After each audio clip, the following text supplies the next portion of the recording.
Top quality और consistent performance के लिए सिर्फ सिल्वर पंप्स। टॉप क्वालिटी और कंसिस्टेंट परफॉर्मेंस के लिए सिर्फ सिल्वर पंप्स, नाम याद रखना। बघा, मी व्यक्तिगत त्यांच्या जीवनामध्ये तिथं जाणार नाही। विषय एवढाच आहे की जेव्हा 4 वर्षापूर्वी ती घटना घडली होती, दिशा सालेंनी जेव्हा सुसाईड केली होती, तेव्हा त्यांचे आई वडीलच म्हणले होते त्या बाबतीतलं राजकारण करू नये। आता इथं सुरुवात कोणी केली आहे तर त्यांच्या वडिलांनी तिथं केलेली आहे। आणि आता पोस्टमॉर्टम रिपोर्ट आलेला आहे।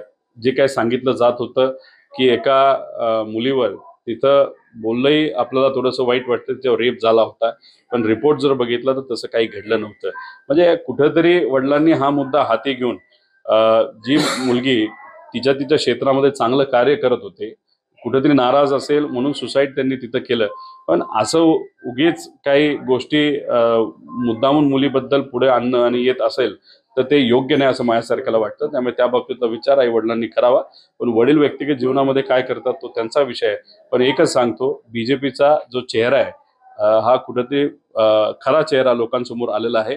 एखाद्या व्यक्तीला सुसाईड कर, सुशांत सिंगच्या बाबतीत तेच झालं, आता दिशा सालेंच्या बाबतीत तेच झालं।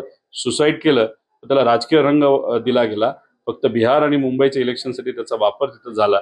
पण याच्यात नेत्याचं नाव खराब करण्याचा प्रयत्न जेव्हा केला जातो, त्यांनी विसरू नये की एका महिलेचं नाव सुद्धा तिथे खराब केलं जात आहे, नाही तर होत आहे। पण एवढी विचार करण्याची क्षमता ही बीजेपीच्या नेत्यांकडे आहे असं मला वाटत नाही। त्यांना हृदय सुद्धा लागतं, जे असे विषय, संवेदनशील विषयाला राजकीय वळण न देण्याचं, जे भाजपच्या कुठल्याही नेत्यांकडे नाही असं आपल्याला म्हणावं लागेल।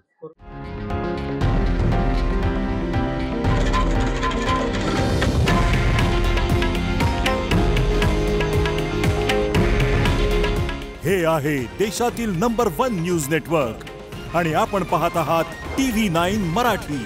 काळजी तुमची, हित महाराष्ट्राचं।